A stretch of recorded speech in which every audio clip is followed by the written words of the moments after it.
Good morning प्यारे बच्चों। तो आज हम स्टार्ट करें हमारा lecture number second chapter of unit number second. तो देखिए, तो हमारा टॉपिक रहेगा आज का रिप्रेजेंटेशन ऑफ अ वेक्टर। भाई एक वेक्टर को हम किस प्रकार रिप्रेजेंट करेंगे हमारे फिजिक्स के अंदर। तो आइए समझते हैं उसको। तो बच्चे, हमारा एक वेक्टर है जिसको मैंने बोला पी वेक्टर है। कौन सा वेक्टर है? P vector, vector P. और कहां से कहां तक वो खींचा गया है, कहां से कहां तक है वो मान लीजिए ए पॉइंट से बी पॉइंट तक है। ए पॉइंट से बी पॉइंट तक ये मेरा वेक्टर होगा। ओके, ए टू बी, ठीक है। और डिनोट किससे किया मैंने उसको? पी वेक्टर से। ओके, अब देखिए तो किस प्रकार मैं इसको रिप्रेजेंट करूंगा। तो ये जो वेक्टर जहां से आपका स्टार्ट हो रहा है और ये यहाँ की इस तरफ जा रहा है तुम्हारे पास, मतलब ये वेक्टर ऐसे है, यहाँ जा रहा है तुम्हारे पास, तो मीन्स ये बच्चे क्या है, उसका हेड कहलाएगा। जहां पे आपको ये एरो हेड दिखेगा वो बच्चे उस वेक्टर का क्या होगा, तुम्हारे पास हेड होगा जी। और जहां पे आपको ये दिखेगा वो क्या होगी, दूसरे साइड क्या होगी इसकी, वो टेल कहलाएगी बच्चे। क्या कहलाएगी? टेल कहलाएगी। तो ये टेल हुआ। और जहां पे एरो हेड होगा तुम्हारे पास वो हमेशा क्या होगी, उसकी हेड होगी तुम्हारे पास। अब देखिए तो कैसे रिप्रेजेंट करोगे। अब तुम्हारा जो पी वेक्टर था बच्चे, उसको तुमने कहां से कहां लिखा, ए टू बी लिखा, तो वेक्टर है तो इसके ऊपर भी क्या लगेगा तुम्हारे पास, वेक्टर लगेगा जी। आई बस, या तुम ये बोल सकते थे कि मेरा एक पी एक वेक्टर है, या पी एक वेक्टर क्वांटिटी है जो कहाँ है, ए टू बी है, या फ्रॉम ए टू बी मैंने उसको लिया है। तो अब देखिए तुम्हारे पास ये बच्चे क्या हो, उसकी रिप्रेजेंटेशन होगी तुम्हारे इस दिए गए वेक्टर की। आई बात सुने। अब देखिए तुम्हारे पास क्या हो सकता है, यदि मैं बात करूं बेटे इसकी मैग्नीट्यूड की, किसकी बात करूं, मैग्नीट्यूड की। उसका मैग्नीट्यूड आप कैसे रिप्रेजेंट करोगे? हमें पता है वेक्टर क्वांटिटी की तुम्हारे पास क्या होती है, मैग्नीट्यूड भी होती है, और तुम्हारे पास में क्या होती है, उसकी डायरेक्शन भी होती है। तो हमने डायरेक्शन के साथ तो उसकी बात कर ली, उसको रिप्रेजेंट कर दिया हमने, ऐसे रिप्रेजेंट किया जी वेक्टर को, ठीक है। उसको वेक्टर को लिखा, उसके ऊपर क्या लगा दिया हमने, एरो हेड लगा दिया। और कहां से कहां था वो, ए टू बी था, तो ये भी मैंने यहाँ पे शो कर दिया। तो ये अकेला आप ऐसे नहीं लिखोगे A B is equal to P vector, ये रॉन्ग होगा जी लिखना, ठीक है। यहाँ भी क्या लगाइए, वेक्टर आपको लगाना पड़ेगा। अब यहाँ देखिए तो बच्चे, हमारे दिए गए वेक्टर का यदि मेरे को मैग्नीट्यूड रिप्रेजेंट करना हो तो मैं कैसे उसका मैग्नीट्यूड रिप्रेजेंट करूंगा। तो देखिए कैसे करेंगे। तो बच्चे पी वेक्टर का मैग्नीट्यूड लिख रहे हो तो बच्चे क्या लगा दीजिए, उसके ऊपर मॉडुलस लगा दीजिए। तो ये जो भी आपको पैरेलल जो दो डंडे दिख रहे हैं, पैरेलल जो दो लाइन दिख रही है आपको वर्टिकली, ऐसे दो लाइन दिख रही है, तो ये बच्चे क्या होता है तुम्हारे पास, मॉडुलस होगा। Modulus of vector p, modulus of vector p is the magnitude of vector p। Okay, या बेटा तुम क्या लिख दो, विदाउट यदि मैग्नीट्यूड लिखना चाहो तो आप सिंपली क्या लिख दो, p लिख दीजिए। तो ये भी उसका मैग्नीट्यूड है। ना ही कोई एरो हेड लगाएंगे और ना ही कोई पैरेलल का साइन लगाएंगे दो का, ठीक है। तो पैरेलल दो लाइन होती है वो क्या तुम्हारे पास, मॉडुलस होता है, जिसको मॉडुलस बोला जाता है, ठीक है। तो अब देखिए यह बच्चे मैं ऐसे लिखता, तुम्हारे पास ए बी लिखता तो मैं ए बी को ऐसे लिखता भाई, ए बी की फॉर्म में ये होता मेरे पास मॉडुलस के अंदर, और यह क्या होता तुम्हारे पास, ए बी होता। तो ये क्या हुआ बेटा, मेरे पास मैग्नीट्यूड हुआ किसका, मेरे गिवन वेक्टर का जी। आई बात से, तो ऐसे आप उसको रिप्रेजेंट करोगे। आई बात से, तो ये था हमारे पास क्या, representation of a given vector. हमेशा याद रखिएगा जी कैसे रिप्रेजेंट करें। कई जैसे आप लिखते हो हमेशा एफ की वैल्यू लिखते हो, एफ इज इक्वल टू तुम्हारे पास क्या, 2 न्यूटन लिख रहे हो, मींस फोर्स वो 2 न्यूटन दे रहा है, डायरेक्शन शो नहीं कर रहा है, इसका मतलब यहाँ के अंदर जो राइट कर रहा है। तो यदि वो ये या तो ऐसे लिख सकता था, या बेटा वो उसको ऐसे भी राइट कर सकता था, 2 न्यूटन, एक ही बात है, ठीक है। या तो आप ऐसे रिप्रेजेंट कीजिए उसको, उसके मैग्नीट्यूड को, या फिर आप अकेले लेटर से रिप्रेजेंट कर सकते हो जो कि उसका सिंबल रहेगा। तो ये था हमारे पास क्या, रिप्रेजेंटेशन ऑफ अ वेक्टर। इसके बाद हम आगे बढ़ते हैं बेटा, आगे आता है हमारे पास क्या, types of vector. Types of vector basically हमें हमारी बुक्स के अंदर जो वेक्टर देखने को मिलते हैं वो तो बहुत ही प्रकार के मिलेंगे आपको, लेकिन यहाँ पे मैं बात करने जा रहा हूँ 2 डिफरेंट टाइप ऑफ वेक्टर, ठीक है, टाइप्स ऑफ वेक्टर। तो फिर टाइप्स ऑफ जो तुम्हारे पास वेक्टर के वो 2 होंगे।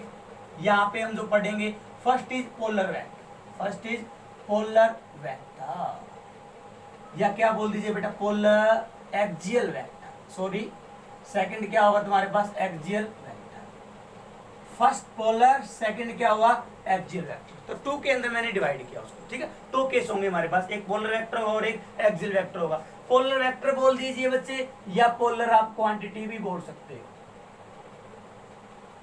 Quantities, quantities axial vector, axial vector quantities बोल दीजिए, या एक्सियल वेक्टर बोल दीजिए एज यू विश, ठीक है। तो आपसे कोई पूछे एक्सियल वेक्टर क्या होता है या एक्सियल वेक्टर क्वांटिटी क्या होती है, ठीक है, तो डेफिनेशन दोनों की क्या रहेगी, सेम ही रहेगी। तो आइए बच्चे विचार करते हैं पोलर वेक्टर के ऊपर। तो सबसे पहले हमारी बात आती है किसके बारे में बच्चे, पोलर वेक्टर के बारे में। तो देखो बच्चे, पोलर वेक्टर या पोलर वेक्टर क्वांटिटी, ठीक है बेटा, एक ऐसा वेक्टर, ठीक है, जिसकी तुम्हारे पास क्या हो, नहीं जिसकी कुछ नहीं। यहाँ देखिए एक बार हम एग्जांपल के थ्रू समझते हैं। मान लीजिए बेटा कोई भी तुम्हारे पास क्या था, बॉय था या कोई भी चाइल्ड था, वो कहाँ खड़ा था बेटा, ए पॉइंट के ऊपर था, ठीक है। तो बेटा वो बिल्कुल स्ट्रेट लाइन के अंदर मूव करके गया और कहाँ पहुंच गया, मान लीजिए बी पॉइंट पे पहुंच गया। कहाँ पहुंच गया, बी पॉइंट पे। तो उसकी डिस्प्लेसमेंट कितनी हुई तुम्हारे पास, क्या ए बी डिस्प्लेसमेंट हुई? तुम बोलोगे सर डिस्प्लेसमेंट जो हुई है उसकी क्या हुई है, ए बी हुई है। डिस्प्लेसमेंट जो होगी बच्चे वो क्या होगी, ए बी होगी। ओके ठीक है, डिस्प्लेसमेंट ए बी हुई। तो क्या वेक्टर क्वांटिटी है? Yes of course vector quantity है। तो डायरेक्शन कहाँ होगी, आपका जो बॉय था वो कहाँ से कहाँ गया, ए टू बी गया है। मतलब उसके मूव करने की डायरेक्शन जो है, उसके मोशन की जो डायरेक्शन है वो कहाँ है, ए टू बी है जी, ठीक है। तो डिस्प्लेसमेंट भी कहाँ हुई, ए टू बी ही हुई। तो डिस्प्लेसमेंट की डायरेक्शन में बेटे कहाँ है, ए टू बी है। आई बात समझ? तो मीन्स ऐसा वेक्टर जिसकी डायरेक्शन बॉडी की मोशन की डायरेक्शन के अलोंग हो, तो उसी वेक्टर को नाम दिया जाता है क्या, पोलर वेक्टर नाम दिया जाता है। यहाँ पे हमारी बॉडी भी इसी डायरेक्शन में मूव कर रही है भाई, ऐसे ही मूव कर रही है, तो इसी डायरेक्शन में मोशन है नहीं है बॉडी की। और जो हमारी डिस्प्लेसमेंट है जो कि एक वेक्टर क्वांटिटी है, उसकी डायरेक्शन में बेटा क्या है, डायरेक्शन ऑफ मोशन के अलोंग ही आ रही है। तो उस समय ये डिस्प्लेसमेंट वेक्टर जो है तुम्हारे पास, ये डिस्प्लेसमेंट वेक्टर क्वांटिटी तुम्हारे पास क्या कहलाएगी, पोलर वेक्टर क्वांटिटी कहलाएगी। ठीक है, दोबारा फिर सुनिए, ठीक है। एक ऐसा वेक्टर या with the vector having direction is along the direction of motion of a body is called axial, sorry is called polar vector. Okay, तो डायरेक्शन सेम रहेगी जो मोशन की डायरेक्शन रहेगी। एग्जांपल के लिए कोई भी दे लीजिए, फोर्स, क्या दे लीजिए, फोर्स दे दिया बच्चे, ठीक है। वेलोसिटी दे दीजिए, ये तुम्हारे पास क्या होंगे, एग्जाम्पल होंगे किसके, पोलर वेक्टर के बोल दो या पोलर वेक्टर क्वांटिटी के बोल दो। तो ये था बच्चे किसके बारे में, पोलर वेक्टर के बारे में, पोलर वेक्टर क्वांटिटी के बारे में। सेकंड केस में मैं आता हूँ तुम्हारे पास क्या, एक्सियल वेक्टर। अब आते हैं हम सेकंड केस पे, दिस इज को एक्सियल वेक्टर। तो एक्सियल वेक्टर हमारा क्या रहेगा, एक्सियल वेक्टर। तो बेटा एक्सियल तुम्हारे पास, यदि मैं यहां से इसके डीपली जाना चाहूं तो बेटा ये क्या होगा तुम्हारे पास, एक्सिस ऑफ रोटेशन।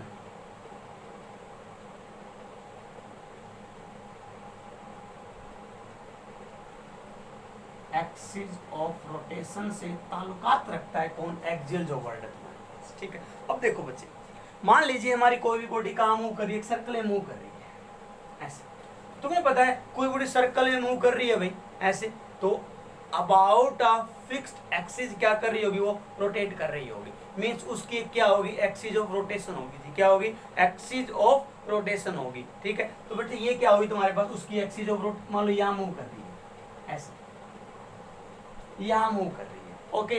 तो यहाँ देखिए, मान लीजिए वो बॉडी यहाँ ऐसे मूव कर रही है तुम्हारे पास, ऐसे जा रही है, ओके, सर्कल में घूम रही है जी, गोल गोल घूम रही है, ठीक है, गोल गोल घूम रही है जी आपकी बॉडी। तो ये क्या हुई उसकी एक्सिस ऑफ रोटेशन हुई, ये क्या हुई उसकी एक्सिस ऑफ रोटेशन हुई जी, ठीक है। अब देखो बेटा यदि वो मूव कर रही है सर्कल के अंदर, ठीक है, सर्कुलर पाथ के अंदर, तो उसके पास क्या होगी, एक तुम्हारे पास एंगुलर वेलोसिटी होगी, क्या होगी उसके पास, एंगुलर वेलोसिटी होगी। तो एंगुलर वेलोसिटी क्या होती है बेटा तुम्हारे पास, ओमेगा से डिनोट किया जाता है, किससे डिनोट, ओमेगा से, जो क्या होती है D theta by D T. और थीटा तुम्हारे पास यहाँ पे क्या रहेगा, एंगुलर डिस्प्लेसमेंट रहेगा, भी कितने टाइम में उसकी डिस्प्लेसमेंट में कितना चेंज आया, that is called its angular velocity. तो ओमेगा से डिनोट करेंगे। और थीटा यहाँ पे एंगल है, एंगल, लेकिन रिप्रेजेंट क्या करेगा तुम्हारे पास यहाँ पे, एंगुलर डिस्प्लेसमेंट। क्या रिप्रेजेंट करेगा,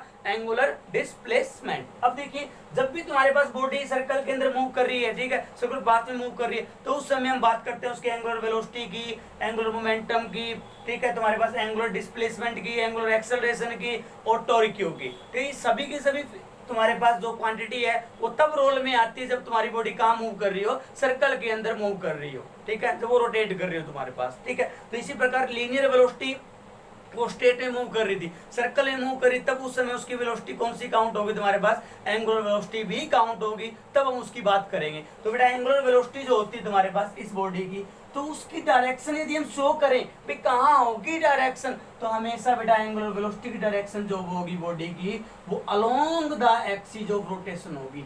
कहाँ होगी, along the axis of rotation होगी। और एंगुलर वेलोसिटी क्या है, एक वेक्टर क्वांटिटी है, मींस एक वेक्टर ही है। तो बेटा इस वेक्टर की डायरेक्शन कहाँ आई है, एक्सिस ऑफ रोटेशन के अलोंग आई है। कहाँ आई है, एक्सिस ऑफ रोटेशन के अलोंग आई है। जो मोशन थी डायरेक्शन, सॉरी, जो डायरेक्ट मोशन की जो डायरेक्शन थी उसके अलोंग नहीं आई है। पिछले वाले केस के अंदर पोलर वेक्टर के अंदर तो हमारे पास जो वेक्टर की डायरेक्शन थी वो किसके अलोंग आई थी, डायरेक्शन ऑफ मोशन के अलोंग आई थी। लेकिन यहाँ पे कहाँ आ रही है तुम्हारे पास, एक्सिस ऑफ रोटेशन के अलोंग आ रही है। एक ऐसा वेक्टर जिसकी डायरेक्शन कहाँ हो, एक्सिस ऑफ रोटेशन के अलोंग हो जी, तो वो वेक्टर बेटा क्या कहलाएगा, एक्सियल वेक्टर कहलाएगा। और वैसी वैसी फिजिकल क्वांटिटी क्या कहलाएगी, एक्सियल वेक्टर क्वांटिटी कहलाएगी। यदि एग्जांपल के लिए आपको बोल दिया जाए तो आप सबसे पहले एग्जांपल याद रखें, क्या, एंगुलर वेलोसिटी, एंगुलर एक्सेलरेशन, ठीक है, और तुम्हारे पास में टॉर्क भी बोल सकते हो, आई बात में। और टॉर्क क्या होता है हम आगे जानेंगे, ठीक है। तो ये था बच्चे किसके बारे में, एक्सियल वेक्टर के बारे में। ओके, तो पोलर वेक्टर, एक्सियल वेक्टर हमने डिस्कस कर लिया। अब इसके बाद में हम आते हैं बच्चे नेक्स्ट टॉपिक पे, that is the position vector and displacement vector.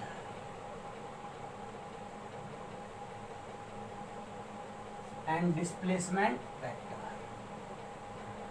आइए जानते हैं कि पोजीशन वेक्टर क्या होता है और डिस्प्लेसमेंट वेक्टर क्या होता है। तो देखिए बच्चे, पोजीशन वेक्टर तो नाम से ही पता चल रहा है कि पोजीशन से रिलेट कर रहा होगा, एक ऐसा वेक्टर जो पोजीशन से रिलेट कर रहा होगा, ठीक है, पोजीशन वेक्टर का नाम दिया गया होगा। तो आइए जानते हैं तुम्हारे पास क्या होता है। देखिए बेटा, एक ऐसा वेक्टर जो किसी भी बॉडी की किसी भी इंस्टेंट के ऊपर ओरिजिन से क्या बताए, आपको ओरिजिन बताए, ठीक है, तो उस वेक्टर का नाम रखा गया क्या, पोजीशन वेक्टर। क्या नाम रखा गया, पोजीशन वेक्टर। तो किसी भी पार्टिकल की या किसी भी बॉडी की किसी भी टाइम पोजीशन से, सॉरी, ओरिजिन से क्या पोजीशन बताने के लिए जो वेक्टर ड्रा होगा, जो वेक्टर खींचा जाएगा, ठीक है, वो वेक्टर बेटा क्या कहलाएगा तुम्हारे पास, पोजीशन वेक्टर कहलाएगा। आई बात सुन। अब जैसे मान लीजिए हमारी बॉडी लीनियर पाथ में मूव कर रही थी, स्ट्रेट लाइन में मूव कर रही थी, मान लीजिए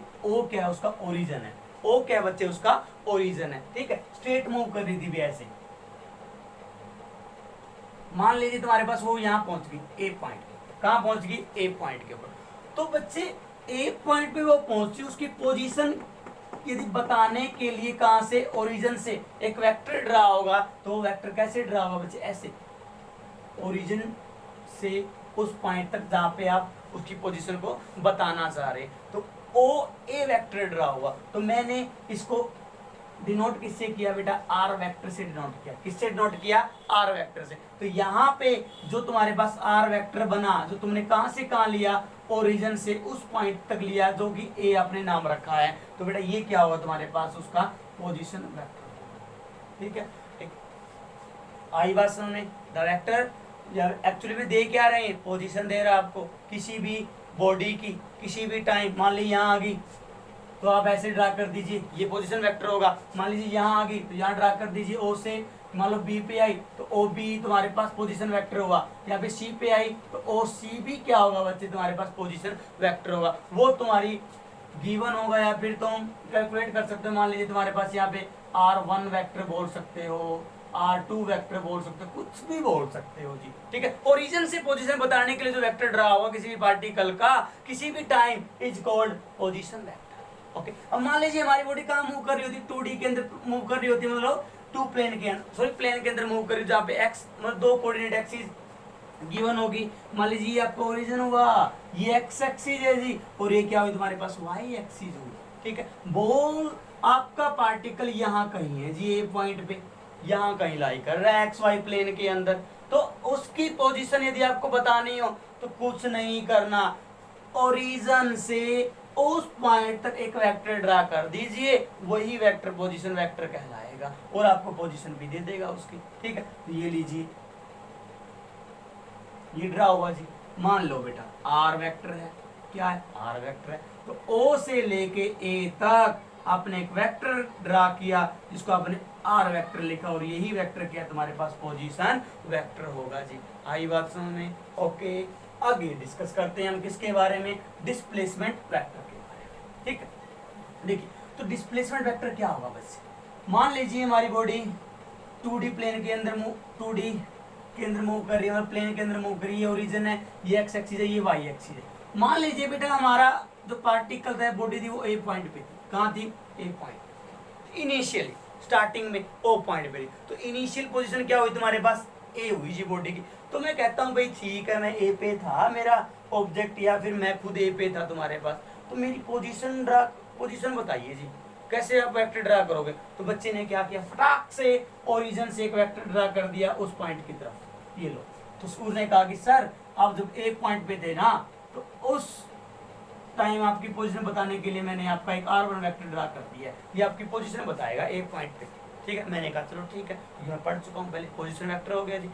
बड़ा कुछ टाइम के बाद जब टाइम 0 था तो मैं यहाँ था मान लो, ठीक है, जब टे की वैल्यू 0 थी, फिर टाइम बढ़ता चला जा रहा है, बढ़ता, मैं भी मूव करता जा रहा हूँ, ठीक है। मेरा मन किया कि मैं यहाँ की बजाय यहाँ पहुंच जाऊं भाई, यहाँ पहुंच जाऊं, मैं बी पॉइंट पे आ गया। कहाँ आ गया, बी पॉइंट। अब मैंने पूछा बच्चे अब तो मेरा पोजीशन वेक्टर क्या होगा, उसने कहा कि सर अब क्या होगा, अब ओ से फिर एक लाइन ड्रा कर लो उस पॉइंट पे, एक वेक्टर ड्रा कर दिया ओ टू बी, ठीक है। तो ओ बी तुम्हारे पास पोजीशन वेक्टर हुआ मेरा कहाँ, बी पॉइंट के ऊपर, कहाँ बी पॉइंट के, तो मीन्स बी पॉइंट पे जो मेरी पोजीशन होगी, या फिर मेरा जो पोजीशन वेक्टर होगा वो क्या मान लिया मैंने, R2 मान, क्या माना बच्चे, R2 वेक्टर मान लिया। ओके, अब मैं कहां से कहां आया हूं, ए से बी की तरफ आया हूं, तो क्या डिस्प्लेसमेंट हो चुकी है भाई, यस ऑफ कोर्स हो चुकी है। कहां से कहां, ए से बी, कहां से कहां, ए से बी। अब मैं यहीं की बात कर रहा हूं बस, तो फाइनल पोजीशन मेरी ए थी, और सॉरी इनिशियल पोजीशन मेरी क्या थी, ए थी, और फाइनल पोजीशन मेरी क्या हो चुकी है बच्चे, बी हो चुकी है। क्लियर है? तो यहां तक मेरी जो डिस्प्लेसमेंट हुई है, तो उसको ड्रा करने के लिए जो वेक्टर खींचा जाएगा वही वेक्टर तुम्हारे पास क्या कहलाएगा, डिस्प्लेसमेंट वेक्टर। खींचोगे कैसे, इनिशियल पॉइंट से या इनिशियल पोजीशन से फाइनल पोजीशन तक जो तुम्हारे पास वेक्टर खींचा जाएगा वो वेक्टर तुम्हारे पास क्या कहलाएगा, डिस्प्लेसमेंट वेक्टर कहलाएगा, जो तुम्हारी पोजीशन के अंदर चेंज को क्या करेगा, रिप्रेजेंट करेगा। तो बच्चे मैं कहां से कहां गया हूं, ए से बी की तरफ गया हूं बच्चे। तो ये लीजिए मैंने वेक्टर का निशान लगाया, तो ये कौन सा वेक्टर होगा जो मेरी क्या शो कर रहा होगा बच्चे, डिस्प्लेसमेंट शो कर रहा होगा। तो यहाँ पे तुम्हारे पास जो डिस्प्लेसमेंट वेक्टर होगा वो तुम्हारे पास क्या हुआ बच्चे, ए से बी वेक्टर हुआ, ए बी वेक्टर बोल दिया अभी, क्या बोल दिया, ए बी वेक्टर। तो कहां से कहां, ये अपने क्या बोला था, R1 वेक्टर बोला, तो ये क्या बोला अपने, R2 वेक्टर बोला। दो अलग अलग पोजीशन का दो अलग अलग पोजीशन वेक्टर मान लिया अपने। तो मैं कहां से कहां मूव किया, मैंने 1 पोजीशन से 2 पोजीशन की तरह मैंने क्या किया, मूव किया। मतलब मैं फर्स्ट पोजीशन वेक्टर से कहां गया हूं, सेकंड पोजीशन वेक्टर के पास गया हूं। तो 1 2 2। या फिर जब भी याद कीजिए आप डिस्प्लेसमेंट निकालते तो करते क्या थे, फाइनल पोजीशन में से इनिशियल पोजीशन क्या करते थे, सब्ट्रैक्ट करते थे। तो इसी प्रकार मैंने क्या किया, मेरी फाइनल पोजीशन तो R2 वेक्टर है जी, क्या है, R2 वेक्टर है, और माइनस में क्या हुआ बच्चे, इनिशियल पोजीशन वो क्या है मेरे पास R1 वेक्टर है भाई, ठीक है, यही तो है। तो इसका मतलब ये तुम्हारे पास क्या होगा बच्चे, अब पोजीशन वेक्टर हुआ। तो आप R12 लिख दीजिए या R2 माइनस R1 लिख दीजिए। यहाँ पे एक मजेदार बात क्या आती है कि दूसरे वाले में से पहले वाला घटाया है, तो R2 माइनस R1। तो इस कंसेप्ट का यूज किया जाएगा आपका काम जब 12th क्लास के अंदर आप फर्स्ट चैप्टर पढ़ रहे होंगे और वहाँ पे आप कॉलम्स लॉ पढ़ेंगे इन वेक्टर फॉर्म। तो वहाँ पे बच्चे मैं इन सभी बातों का यूज करूँगा, इन सभी रिजल्ट का यूज करूँगा वहाँ पे, ठीक है। तो डिस्प्लेसमेंट वेक्टर एक्चुअली में शो क्या कर रहा था तुम्हारे पास, change in position in a given time, ठीक है, ओवर बॉडी, ठीक है। वो तुम्हारे पास क्या था, डिस्प्लेसमेंट वेक्टर ही तो था, वही तो वो शो कर रहा था तुम्हारे पास चेंज, ठीक है। तो बच्चे आज के लिए हमारे पास इतना ही रहेगा, ठीक है। तो आज के लिए इतना ही, मिलते हैं नए लेक्चर के साथ। Okay, thank you.